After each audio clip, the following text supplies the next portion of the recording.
Therapists of Reddit, what was your biggest, I know I'm not supposed to judge you, but holy shit moment? Story 1. Okay, real therapist here. I got one.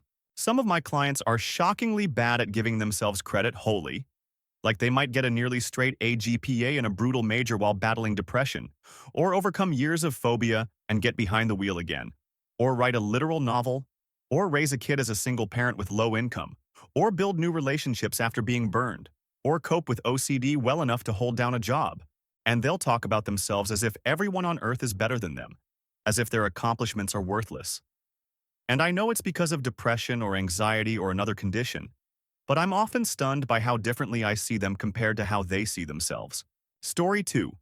I work in mental health and have worked in acute and crisis settings for the majority of my career. The most notable event I experienced was when a young person had presented with significant ongoing suicidal ideation who was dealing with a lot of. I spent a lot of time with them, mostly de-escalation, and working out what the plan should be moving forward. One of their parents came in a little while later, and I had the opportunity to speak to them about where their child was and what had been going on, with their consent, of course. Midway through me trying to explain some of the psychological constructs and ways the parent could help, they said to me, "Is this going to take much longer? I have a show to go and watch." All I can say is, I never judge my patients. I have never walked their path or viewed the world through their eyes. But the people around them who perpetuate the suffering of the people I work with through ignorance, malice, and selfishness, I judge them. Edit, and a shameless one. I've tried to reply to as much as I could. I've enjoyed some of what I would assume is trolling and talking about some other people's experiences, as it's given me a chance to reflect on some of my own stuff. But I must go to bed. I'd like to ask one thing of anyone who reads this. Remember that you can help, even just by asking how someone is or wishing them well. People who you think may be struggling and even people who aren't. This year has been hard on us all, and I appreciate all of you who have said that those in care services have difficult jobs. But we have all struggled this year. Please be as kind as you can to each other, and I hope we can all look forward to a good December and even better New Year. Edit 2. My use of the word judge needs some clarification. I do judge in some ways. It's hard not to with what I see, who I work with, and the situations they experience or have experienced. What I mean by not judging is that I do not allow my judgments to distort what I am seeing or how I am working, which will normally be to the benefit of the patient and those around them trying to help them achieve their goals and meet their needs. Final edit. I didn't think this post would get as big as it has, and I cannot respond to every comment individually by any means. I'm sure the post will be getting less attention moving forward, but I just wanted to clarify some things. This parent, who many people have made multiple assumptions about, was not trying to redirect, deflect, or remove themselves from the situation by stating they had a show to watch. The show being something else people have assumed was a TV show. Remember, I've made the comment above in the context of a situation that lasted around 5 to 6 hours for me, but took you a few minutes to read. With everything that's going on right now, I wanted to make this post to let people know those working in mental health have heard a lot. We don't judge you for how or what you're feeling, and we want to work with you to help you. I simply wanted to help in some way with a comment on the internet that I wrote in one go about an experience I have had. I know that the response to this has been overwhelmingly positive, but I would also like to say I did not mean to cause any offense or upset to anyone or claim that I am some sort of unachievable goal of non-judgment. Anyway, I'm going to try and forget about this now. Story 3. During my training, I was asked, how would you feel if a client were to come to you and admitted they were a pedophile that was on the edge of committing seriously horrific acts? Could you see that person as another human being that needed help? Or were your personal feelings about the abhorrent behavior too strong? This factor leads some people to not continue my course on to the next level, but it really illustrates the level of non-judgment needed in this field. We all have our own personal feelings, of course, but these get talked about in supervision. Edit. Wow, thanks for the awards. I'm glad it's raised an interesting topic for discussion. I'm enjoying reading them all, even if I don't have the time to reply. Personally, in this instance, I remember the Gandhi quote, "Hate the sin, not the sinner," also spelling. Story 4. When I was underage, I got caught with a drink on Bourbon Street and got a minor in possession. I was telling my therapist about it and said that the police caught me with a hand grenade in New Orleans. He didn't realize that a hand grenade was a type of drink. And it was funny to watch him try to process that his patient might have just casually told him that he had been caught with a fragmentation grenade. He took a big long pause and said, "Where did you even find a grenade?" I realized the misunderstanding quickly and corrected him. But for a moment he definitely was thinking, holy, how do I deal with this? Story 5. Therapist here, to piggyback on what others have said, it is highly unlikely for me to have moments where I judge my clients. It happens sometimes, but I'm able to shut down those thoughts quickly in my head and return to being present for the people I see. People are so incredibly complex that my judgment wouldn't have any meaning anyway, and it doesn't have a place in our work together. I will admit, though, something that does get me feeling a little salty is when I have a client's parent that attempts to sabotage the therapeutic relationship I have with their child, or pulling them out of therapy entirely when some of the things we talk about challenges some potentially unhealthy family dynamics. I don't feel anger toward the parents. Mostly I feel bad for the kid. Edit. Wow. All I have to say is that I am incredibly humbled by all of you that have shared your stories. Even though these moments are so steeped in pain, what hits me is the incredible amount of strength present in spite of the upbringing and parents many of you have had. Story 6. I work with youth and adolescents who have anxiety, trauma, and/or depression. Some of the kids I worked with had some pretty severe attachment issues. Regardless of this, I never thought I'd have to seriously explain. 1. You can't just buy a straitjacket for your kid. 2. Feeding your kid ultra-spicy ramen each night instead of the meal everyone else is eating isn't specifically defined as abuse, but you have to understand the emotional abuse that this causes. 3. Your kid isn't trying to kill you because they stand in your doorway at night crying. That's likely because they're scared of their traumatic nightmares, but feel like you will just yell at them if they wake you up. Edit. Removed a phrase. Edit 2. Thank you all for your questions and support. This case has really helped to shape my approach to therapy and has highlighted the importance of healthy communication between parents and kids. My number 1 tip: don't let someone else tell you how you feel. Think. If someone says, "You're angry with me," or something to that effect, ask yourself if you really are. If you're not actually angry, then don't spend a second more on it. A lot of kids' family members get hung up on trying to justify their own actions according to someone else's perception. Edit 3. Fixed straitjacket spelling. No, it's not a jacket for sexual orientations. Story 7. Not a judgment. You kind of train your brain not to judge because you are seeking to understand and help. When you do those things, you can't simultaneously judge. We could all use a little more of that in real life, I suppose. I'll share this, though. I do feel concerned about this recent phenomenon of young people I worked with self-diagnosing, sharing, and identifying very closely with mental illness. As if the pendulum quickly swung from never ever share your feelings to OMG, you're depressed? All of us are too. Life's challenges can be tough and they don't need a scientific-sounding label to be valid and real. You are not your diagnosis. We can find validation and support in healthier ways. Edit. Thank you for the golden awards. And thanks to everyone for some really nice discussion. Story 8. I'm a dude. I was brutally raped multiple times between the ages of 7 and 10. My one and only attempt at trying to get help from a therapist was one of the most awful experiences of my life. I attempted to get help in my early 20s. Upon first going in, I was asked what had happened to me, after explaining a basic outline of the abuse. I could already see that she was very dismissive and seemed not to really believe me. She then asked about my relationship status. At the time, I was in a long-term relationship with a woman who had 2 kids, boys. Upon finding this out, she immediately demanded the names and address of my girlfriend, names of the kids, and said she would be immediately getting in touch with social services to ensure that I wasn't abusing them. I can't put into words just how much that destroyed me mentally, that she could obviously see something in me that I couldn't see. That somehow she was certain that I would be an abuser. I started to cry. She told me to pull myself together. I also can't put into words the pathological visceral hatred I have for pedophiles and rapists. If I could get away with murdering them, I would. I would never ever inflict the absolute nightmare I went through on any child. I got up and left. I came very close to the edge of suicide that day. I also immediately ended the relationship because I couldn't deal with the thought that the kids might be at risk because of me. It's now 21 years later and I'm tearing up typing this. Because of that experience, I have never sought therapist help again. I survive mentally, but it's not good survival. Edit. Wow, just wow. I am absolutely blown away by the internet strangers who are sending love and care to me. I am currently alone, in the dark, in tears, reading all these replies. To answer a few questions. I'm in the UK. I heard she was fired a few years later after a patient of hers committed suicide and mentioned her therapy in the note he left.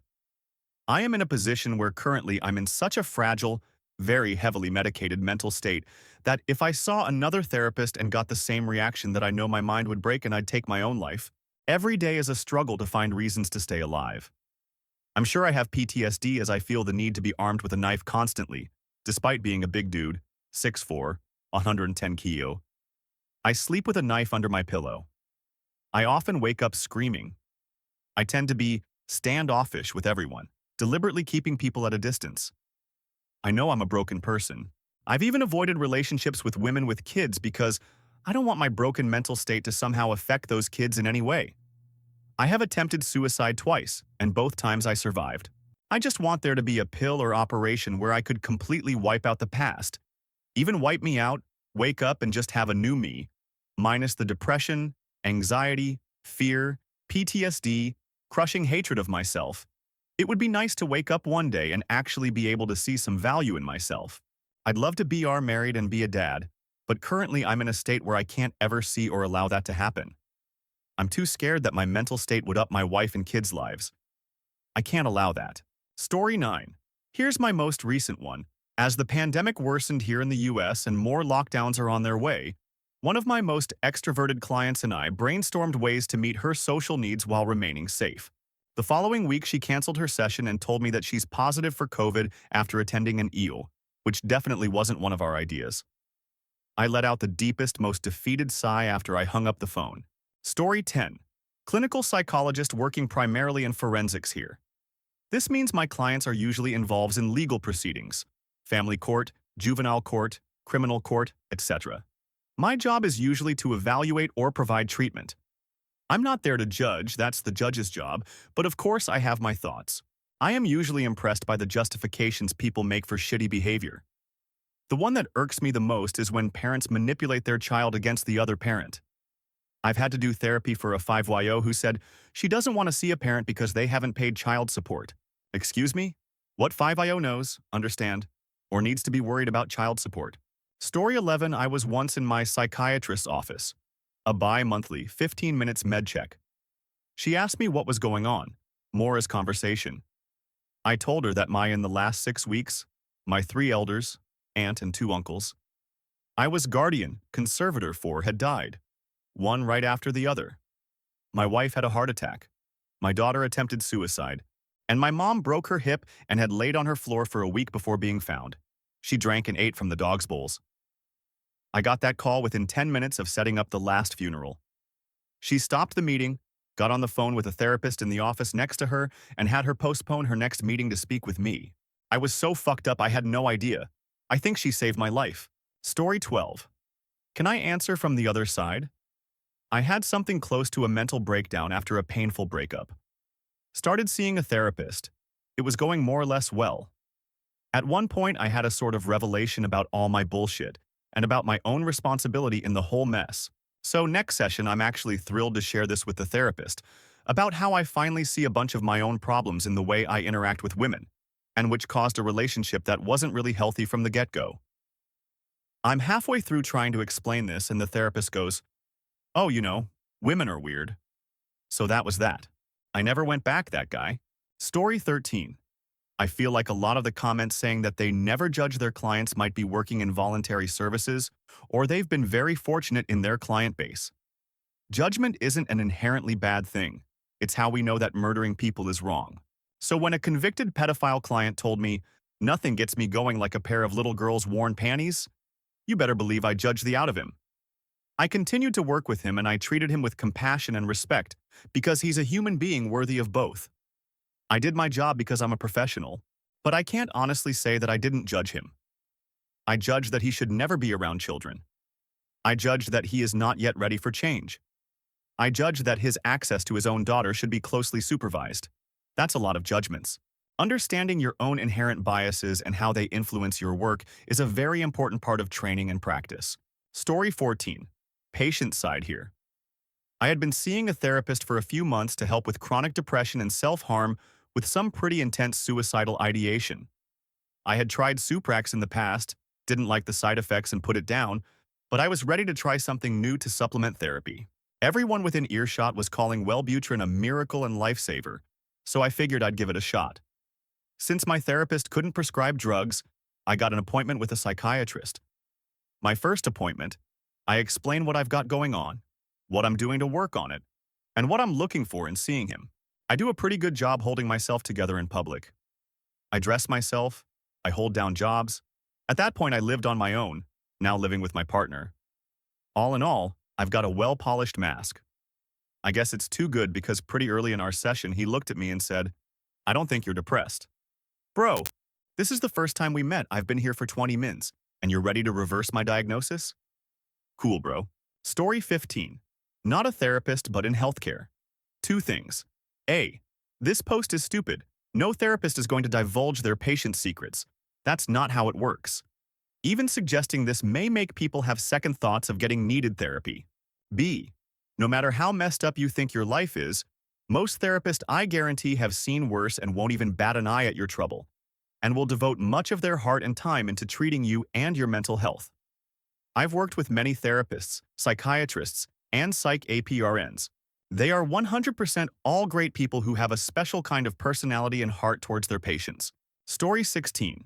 Once had a patient whose wife shook their baby to death. He wanted help reconnecting with his wife. At the time, I was a young father of a newborn myself, and he triggered a lot of fear in me for my own child, a deep loathing of his spouse and pity, the how pathetic kind, for the patient. I tried for 3 sessions, met his spouse and everything before handing the case over to my supervisor, who knew about my initial reactions and tried to help me through it. Unfortunately, it ended up being more about my feelings than his, and I was new to the profession at the time. These things are expected to crop up from time to time, but I was still taken aback by my own reactions. Story 17. I work in healthcare, and I've never heard a therapist, psychologist, or psychiatrist judge patients openly. Other nurses and doctors, on the other hand, holy. At some of the clinics I've been in, the conversations in the break room and at the nurses' station blew my mind. Story 18 ITT. Too many God-responsible professionals. I came here to read the salacious stories of how some docs went ham on patients and lost their certifications. Instead, all I've gained is even more respect than I already had for the backbreaking and sometimes thankless hard work these individuals do every day. Work I could never do. Not with any consistency anyway. Responsible jerks. Story 19. I do acute pediatric inpatient behavioral therapy. Has never happened with a child, and never will. Parents, on the other hand, can be real pieces of, and the way they abuse their children, then throw them off on us and scream, "Fix them." I'm a big burly guy, and I've cried many nights over this. Story 20 OP. You mentioned you're getting ready to start therapy. I know we're different, but therapy was one of the best decisions I ever made for myself. It's good to have a neutral third party weigh in on what troubles you. And remember, you don't have to stay with a therapist if you don't want. Therapy, like any psychological treatment, is often more about trial and error to find what works for the individual than anything. Also, you'll get out of it what you put in, so be upfront, frank, and honest with your therapist. That will help them work with you on determining the best therapy course for you. I wish you the best of luck. Story 21. Well, I quit my last therapist because I made him cry uncontrollably. He tried not to, but he just couldn't hold it back. I felt guilty and won't see him anymore. I think he may have lost a child before. I described watching my aunt grieve over her son's body. I felt so much pain losing him, but was explaining how watching my aunt was dramatically worse. The details about her is what made him lose it. I could tell he was reliving something inside his own head. Story 22. Lots of people discussing pedophilia as an example of the toughest stuff to not judge despite our training. I haven't yet treated a pedophile, thankfully, at least not an identified one. I did run a men's anger management group, though, and some of those men had done some terrible things to women. Most of them I found ways to like and admire for their positive aspects, but there were 2 guys in that group I just could never find unconditional positive regard for. One guy basically never spoke in group. He would give one-word answers and occasionally just discuss how unfair the system was to him. I worked really hard to open him up and find things to connect over, but he never opened up to me or the group. He left the group after he strangled his girlfriend and went to jail. She survived, thankfully. The other left group early routinely, showed up late, participated minimally, and similarly never wanted to open up honestly. He left early one group after we had discussed him staying to the end, and threatened me when I told him he wasn't going to get credit for attendance, something the court required. Oddly, I eventually moved into the apartment below him, completely without knowledge, and listened to him scream at his girlfriend and break while I called the cops. I judge these men. They're shitty. Maybe they're redeemable, but redemption requires self-exploration, and they both refuse to do so. It's worth noting how differently I felt about them than so many others in the group. Men I found ways to help and admire and respect, even in spite of their awful behavior in the past. Story 23. Not a therapist, but a patient. Me and my fiancé, at the time, went in to see if we could figure out how to make things work after he hit me. After our history came out, and I divulged his infidelity, etc., the therapist basically said, no. There's no hope. You need to get help for yourself so you can get the courage to leave and end this. I was angry at the time, but both therapists knew there was no point as he was as screwed up as it gets. Story 24. Opposite side, if that's accepted too? I was assigned to see the lead psychologist of the local hospital as I was severely depressed and had become suicidal. She literally rolled her eyes at me, told me to grow up, and said she could be having appointments with people who were actually about to kill themselves, not me who was already working with the team. This sent me absolutely spinning, bottling everything up, thinking I didn't deserve help, and ended up in hospital 2 years later after an attempt. When they looked at my records, the hospital suddenly became very interested in any psychological experts I'd previously spoken to, informed them of the above incident. They asked if I knew the name, and I said I didn't, but they had a strong accent. They immediately looked like they were about to burst out crying, apologized excessively, then informed me they had been fired a year ago. No idea how many people were affected by that therapist. Story 25. I was counseling a 13-year-old girl for anxiety, and she reported sexual abuse from her stepdad. I called her mom and told her mother I needed to call Child Protective Services. Turns out that CPS was already aware, and the abuse was first reported around the patient's age 7. Mom was aware of the abuse and stayed with her husband anyway. It was a complicated situation, and it wasn't. How could she not do more to protect her daughter? Sorry, lady, I'm judging. Story 26. My professor once shared what a patient said that made her quit her job. I didn't rape my daughter, she liked it. The daughter was 6. She couldn't take it anymore. She worked in a rehabilitation center for people who have been sentenced for serious crimes and were forced to get mental help. Really difficult job, and this pushed her over the edge.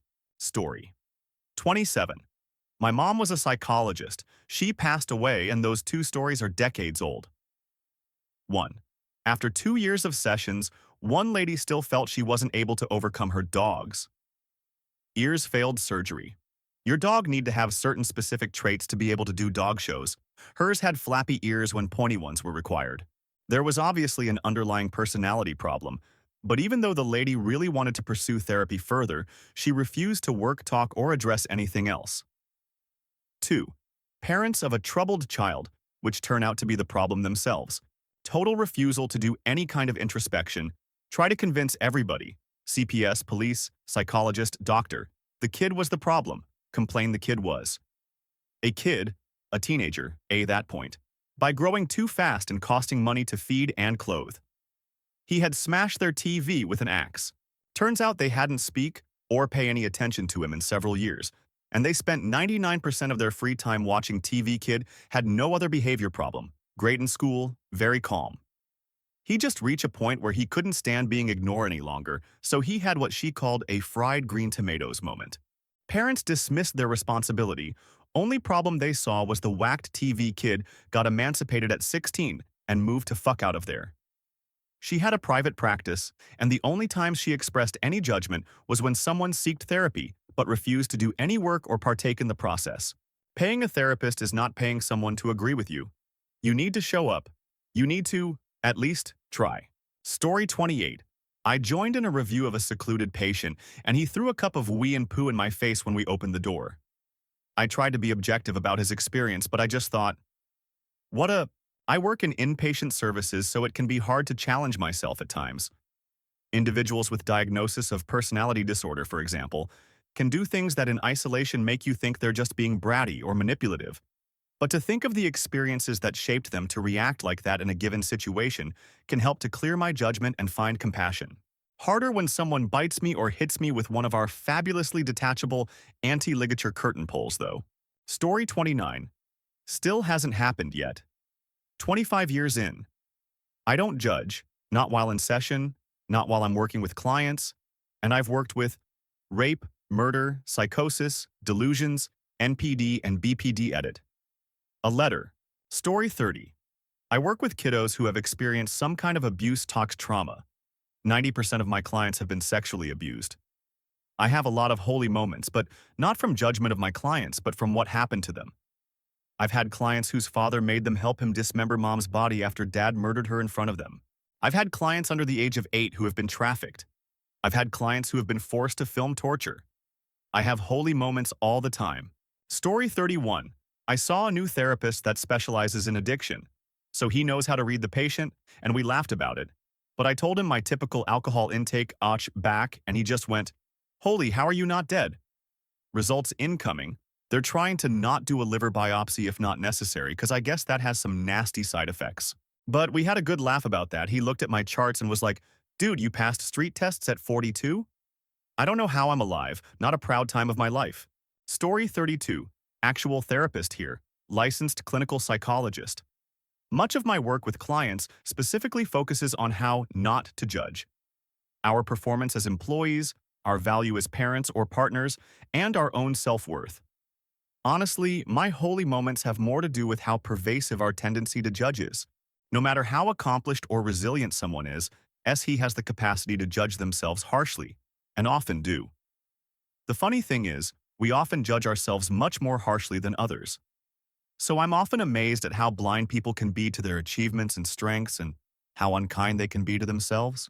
My role in those scenarios is to help them see themselves with compassion and to help them treat themselves as they would treat a loved one. It's a simple but not easy task, and I love every minute of it. I doubt this response is what the OP was looking to hear, but that's what comes to mind. Judgments are simple things, labels of something, a person, an idea, an object, as good or bad. They are ubiquitous in everyday life. They are painfully easy to make, and the problem lies in that we believe them. Judgment are just thoughts, and like all thoughts, they're not necessarily true. Helping people spot their judgments and either challenge or let go of them is a lifelong skill to develop. Story 33. Two contexts come to mind. I often work with people in abusive relationships, and it is incredibly common for people to go back to their abusive partners after leaving. Some studies show the average number of times someone goes back before leaving for good is 7 times. I know why people go back, and I get that it's often a combination of manipulation, financial control, gaslighting, love, low self-esteem, fear, etc. But, man, it is hard to watch and appear neutral. I can say I am worried about their safety, but I can't yell, "For sake, stop going back. What is it going to take?" like I want to. The other situation isn't really judging the person, it's more judging OCD. But OCD is weird. The infinitely weird ways it can show up are so funny and bizarre. Again, I would never judge a person for having the intrusive thoughts they have or doing the compulsions that are somehow linked in their mind to those obsessions. But I absolutely judge OCD and constantly marvel at how creative and weird the human brain can be. Story 34. I work at a residential group home. We had a kid who we had admitted about 4 months prior when in a family session they mentioned they had parasites. I'm like, "What?" Mom goes, "Oh yeah, our whole family has them. We don't believe in getting rid of them since they're part of our biological ecosystem." And I'm just dumbstruck. We spent 3 weeks afterwards convincing this family it was an infectious disease. Concerns as other residents have fecal eating behaviors and various other unsanitary issues that could cause a unit spread. 3 weeks of education, planning, and worst of all, convincing this kid and mother that their IQ wouldn't drop because they had agreed to irradiate the parasites. Lots of CBT work, but Jesus, it took way longer than any of my team expected. Story 35. When you as a therapist get to that point, it's time to start thinking of referrals. Be genuine with your client. And then refer out. You have to have unconditional positive regard, or you'll never achieve therapeutic rapport. I think for me, the one that comes to mind is a frequent caller to the suicide hotlines. He'd call in and say he's not providing his phone number or name. He would just say that you had 10 seconds to convince him not to kill himself over the phone, or he'd blow his brains out and it'd be your fault. Then he'd count down from 10 to 1 while you're on the phone talking. At 1, he'd hang up. I'm sure the whole point was to make me feel bad, or prove some point, I don't know. I have insufficient information to make an assessment with just that. But I have to admit, when I was trying to sleep on days he'd call, especially the first time, I was thinking, fucking better not be dead. Story 36. It's not often I get to talk about my profession, but here goes. I was working at a drug and alcohol rehabilitation center and had a client come in who was a self-proclaimed drug lord. As we worked together, he told me about his history. Included in this history was how he got to where he was currently at. During the conversation, this man admitted to selling his sister into slavery, forcibly injecting her with several sedatives and narcotics, and having several people teach her a lesson. What this meant, he never shared. He told this story with a blank face, smiling only when he recalled the good times, which he referred to as times when he had enough heroin to get through the day. I'm not sure where he is at now, but this man inspired me to work with victims of trafficking, because not only do they deal with the stigma of selling their bodies, they often manage drug addictions. People would honestly be floored if they realized how many people were addicted to chemicals that they were forcibly given. Story 37. When I was a teenager, I lived in a very emotionally and mentally abusive household. I know people don't take that stuff seriously, but it was so bad that I was later diagnosed with PTSD from a psychiatrist. Anywho, my abusive parents and I got in a verbal fight in the car. My stepdad stopped the car and told me, "Get out, we're leaving you on the highway." I wasn't scared because I knew I could just call the police, say I was an abandoned child, and they'd get in loads of trouble, so I said, "Sounds good," and got out. My mom then came out and started attacking me. I refused to get back in the car after the attack, so my stepdad got out, dragged me by the hair, called me a bipolar macro, and threw me in. They made me see a therapist. They told her that I jumped out of a moving car and then I attacked my mom when she was trying to help. This therapist didn't believe anything I said and tried getting me to take bipolar meds. I knew I wasn't bipolar. I was being abused, and I knew that the anger and sadness I felt was normal for my situation. She glared at me and said, "You're not nearly as smart as you think you are." I refused to say a word in any of our therapy sessions after that. I would just go in, sit down, and she'd make snarky, sarcastic remarks for a few minutes, then dismiss me. She wasn't trying to help me, she was trying to help my parents. I moved out when I was 18, went to college all on my own with no financial help from my family, got a job, and left the country to be as far from them as possible. I'm on antidepressants for my PTSD, and luckily the therapists I've had since my teenage years have been nothing like that horrible woman, but it still upsets me deeply thinking about it.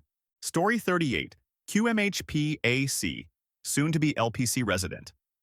Also TW for sexual abuse. No shade to OP, but I wish the question was, mental health professionals, MHP. What has surprised you the most about human behavior?